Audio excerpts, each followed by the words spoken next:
What's going on, guys? Tobin here with you, and thanks for checking out the channel. If you guys could subscribe, that'd be great. I'd appreciate that. Hit that like button, write comments, the whole thing that baits the engagement, that makes the world go around. That would be great. Say whatever you need to say, and maybe I'll get to some of your comments. Maybe just maybe I will. We got to do a live soon too. That's got to be a thing. I want to do get the live chat going. I know I always promise that, and I never deliver, but I'm going to deliver on that.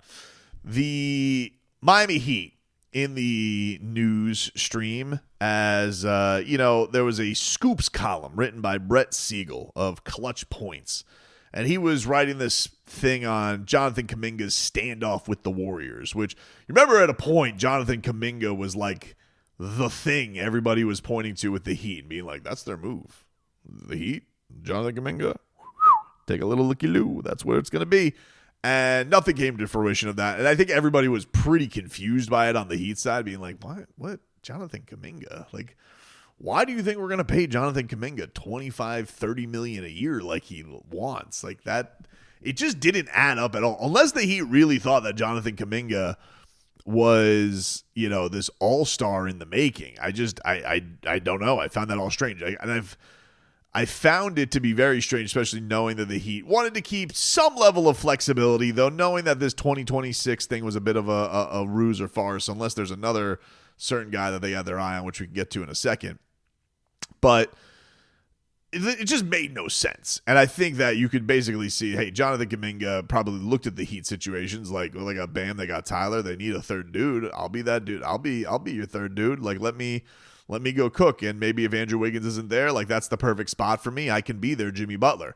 That's probably what he was thinking. And I don't know. Maybe Jonathan Kaminga will be a multiple-time All-Star one day, and we'll all look a fool that the Heat didn't go and pursue Jonathan Kaminga. I have no ill will towards Jonathan Kaminga. Don't really, have much knowledge of Jonathan Kaminga outside of the playoff games that I've watched of him and some highlights when the Heat were interested in him.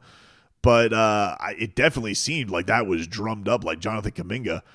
It seemed quite obvious that dude really wanted to be on the Miami Heat. He's working out in Miami.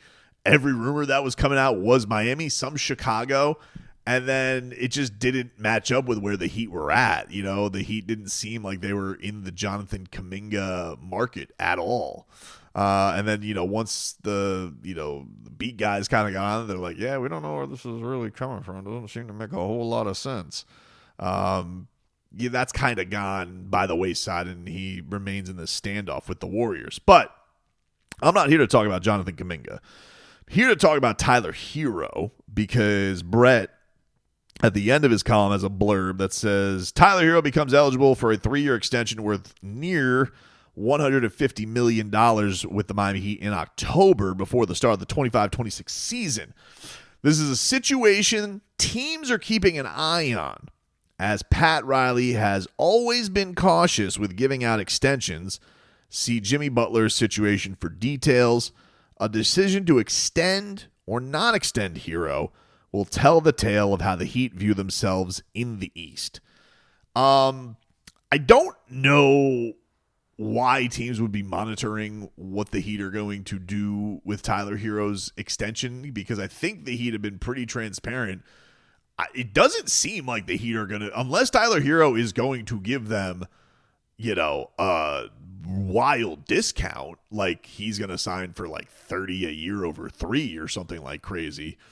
I don't think the Heat are going to be rushing to sign Tyler Herro. I think everything was pretty transparent in the forefront of the exit interviews. And if you guys don't recall, this is how, when Tyler was asked about it, this is what he had to say on it. You've been a good sport and handled like a pro everything. You've dealt with the trade rumors for the 2 summers, starting, coming off the bench, starting on the contract extension, which obviously there's that October 1st to 22nd window. Does it matter to you either way? You're under contract 2 more years anyway. Is that a big deal to you whether you get it in October? Big deal. Not the biggest deal, but I mean, I would love to be here. The front office, the organization, I think the city, everyone knows how much I love Miami. I've been here since I was 18, 19. I got 2 kids here. So this is really home for me, and I love being here. basketball is why I'm here at the end of the day, and I wanna win, and I know how badly this organization and the city wants to win. So I would love to be here, but we'll see what happens. If it doesn't get done, in October, I think we can get it done next summer. Just be a little bit higher of a price. So we'll see. Two things. One, nobody sets up a question like Barry Jackson. Man's a pro's pro. Second of all, as I said this at the time, but just to revisit it for those who didn't see that, I had zero issue with Tyler Herro's answer. I actually I sneakily loved it because I think it shows great confidence, which Boy Wonder has always had. And I do think it kind of kills the drama of it, which is like, listen, if they don't pay me now, they can pay me later. He is under contract for this year and the next year. So it's not like there is this tremendous rush to get his 50 guarantee then, or to get to roll it out for another 4 after that if they do something like that, or they could do a 3 the next year too. I don't think the Heat are going to be in a rush to sign Tyler Herro. I think that Tyler Herro probably knows this is a big year for him to prove some things.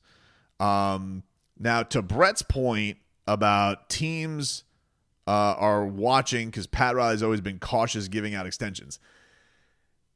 First of all, he's been very cautious about giving out extensions to aging players.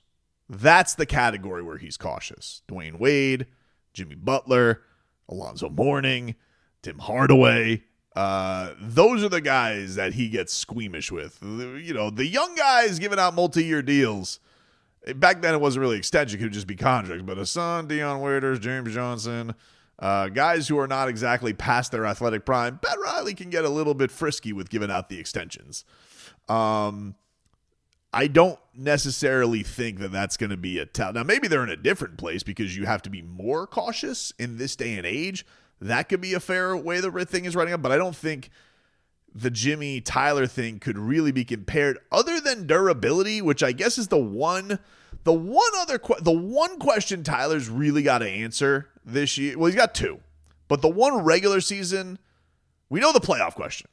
That's kind of goes without saying. So let me not say 1. The 2 things that he has to answer, 1, he can't do to the playoffs. The second that he has to answer is durability again, because you had a year where you were durable. Can you do it again? Can you make yourself available? Now, I think that he can, because he hasn't had many soft tissue injuries in his career. He's had a couple of those flare up in the playoffs. A lot of the times his long-term injuries have been kind of fluky, like step on an ankle, nasty sprain, and then he's out. Dive for a loose ball, break his hand. Like, those have been some of his longer-term ones, and it just kind of reflected negatively on him because people looked at an addition by subtraction because the Heat – he broke his hand. They got maybe more defensive oriented. They make a finals run without him. The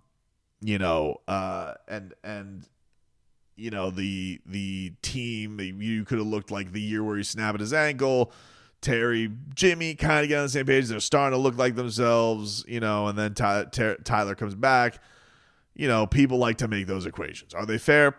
Not really. Not really, but it is what it is. Like, that goes with the territory, and you're under that scrutiny when you're one of the highest paid players on the team.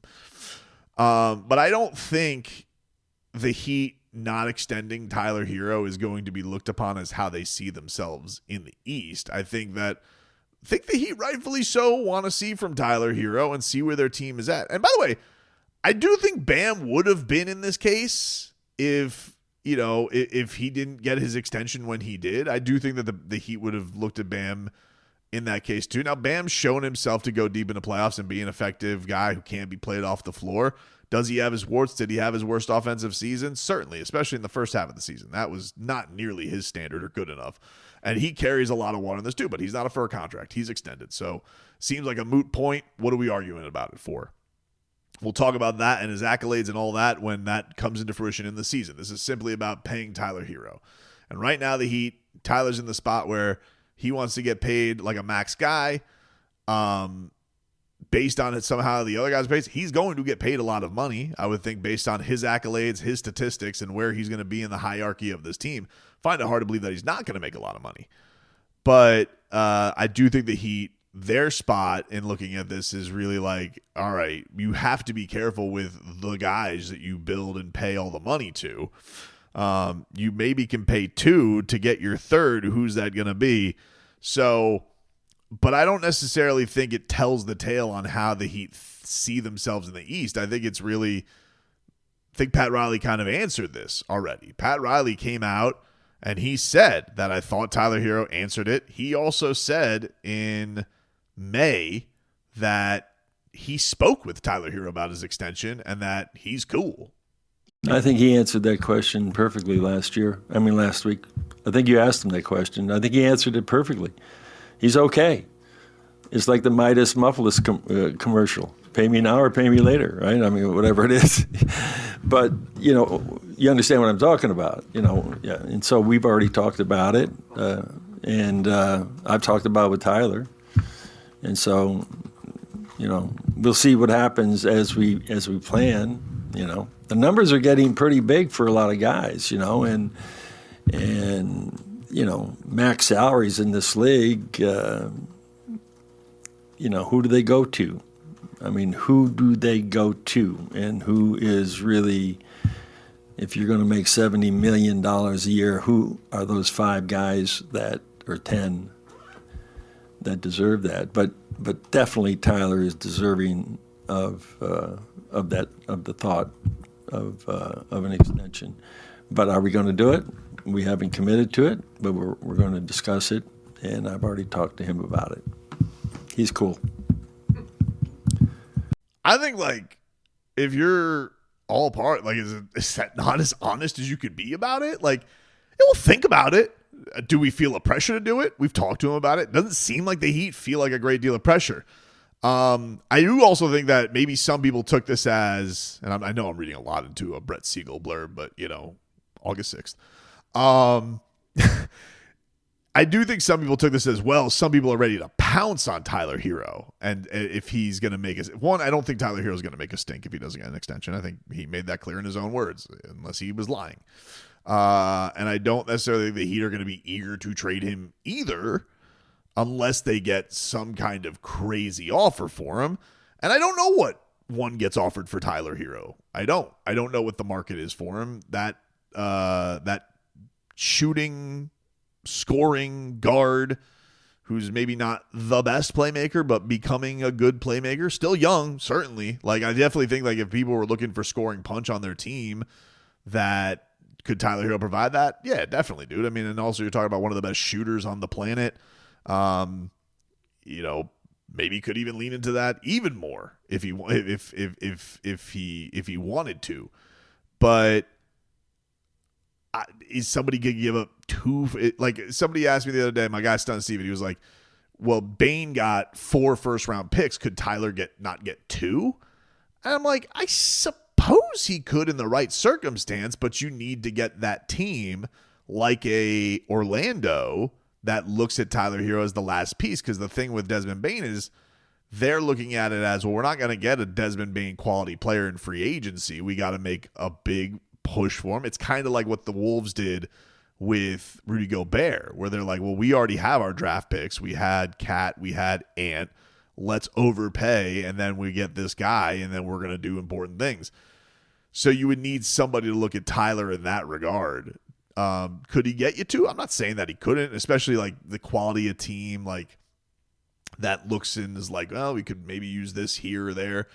But I don't necessarily know that there's going to be people lining up to throw 3 first-round picks at Tyler Herro to the Heat. And I don't necessarily think if the Heat trade Tyler Herro, or if they don't want to give him an extension, I don't necessarily think that's the Heat looking at it like, oh no, we're out, dude. We're gonna start rebuilding. I think that would probably just be with everybody's fair questions about him is I don't know if he could be one of the main pieces to win at that salary. That's what it would say, And I think that those are all questions that are going to be given to Tyler to have the chance to answer. And we'll see. And I think that was what both of them kind of came at it with. It's would Tyler Herro like to stay in Miami his entire career and keep getting max out? Duh. Of course he would. Would the Miami Heat love it if it wasn't punitive? Would the Miami Heat pay Tyler Herro through the nose? Yeah, but this is a league where Pat Riley says, like, you got to determine who those guys are. And, and they got to determine that with Bam too. If Bam has another year shortcomings of, not being able to produce offensively at the rate that he should, and they think it's a Khalil Ware type of team or a Nico type of team, and they think they could sell on Bam Adebayo, then maybe they will. I think both of those guys are going to have a lot of questions, even with Bam having the coronation of next Heat culture guy. I think it's fair for both of those guys to deal with those organizational questions with where they've been, because where they've been is not the standard. But for right now, I do think that the Heat are hoping that they are parts of the solution and that they've buoyed them with a better support system in Norman Powell and Andrew Wiggins, who's more comfortable, and Davion Mitchell being here for the full year. Bam seems super fired up to keep Davion Mitchell. I'm kind of diverting into other topics here, but, perhaps I read way too much into this, which, again, August 6th, but I don't think the Heat are looking at the Tyler Herro extension like the Jimmy extension, because the only thing I could see being the argument is the Jimmy extension. The big question was, how is he going to age in availability? Tyler Herro is going to be 26 this year. He's in the prime of his career. I don't think that's a question. Is there durability questions? Yeah, I suppose that could still be a question mark. Do it again. Don't have another injury, but I think they've been kind of fluky. So I don't think that's a big concern of the Heat's. I think it's the other stuff. I think it's the big things. Is like, is he an all-star? And that's cool. Or is he going to be a superstar? Or is he going to be a star? Or a max star? We got to find new dialogues and rankings for these systems, It's like, it's what is it? It's like I was watching the reboot of Hank Hill of King of the Hill. You guys remember that? They've done like a reboot. They've put episodes up. And he had taken an Uber for the first time. He's never been in an Uber. And he's like, hey, could you give me 5 stars, the Uber driver? He goes, I'm going to give you 4. That way it gives you something to shoot for. And I was just like, that's kind of what it has to be. It's like, hey, you can't just make it. Every organization these days is making their highest scoring guy a 5-star Uber driver. And they have nothing to shoot for. Like everybody just kind of gets paid through the nose. And you're seeing that teams have to kind of move and get a wrangle on these things. Otherwise, you're going to end up moving that guy in a couple of years. So I think right now, it's not a question of where the Heat see themselves in the East. I think it's a question of how much do they think the duo of Bam Adebayo and Tyler Herro can take them in the East. And with Bam being the guy who signed and Tyler not, I think it just weighs more on the equation of Tyler Herro. Because, maybe they think, like, let's not pay him. Maybe they feel like if we pay Tyler Herro or if we trade Tyler Herro and we pay Norman Powell $30 a year or 25 a year, and we're getting just as much production, even if he's not as young, but we can make that next move and have more flexibility. Maybe that's what they're going to be looking at this year. I don't know. There's a lot of stuff that's on the table for this franchise right now.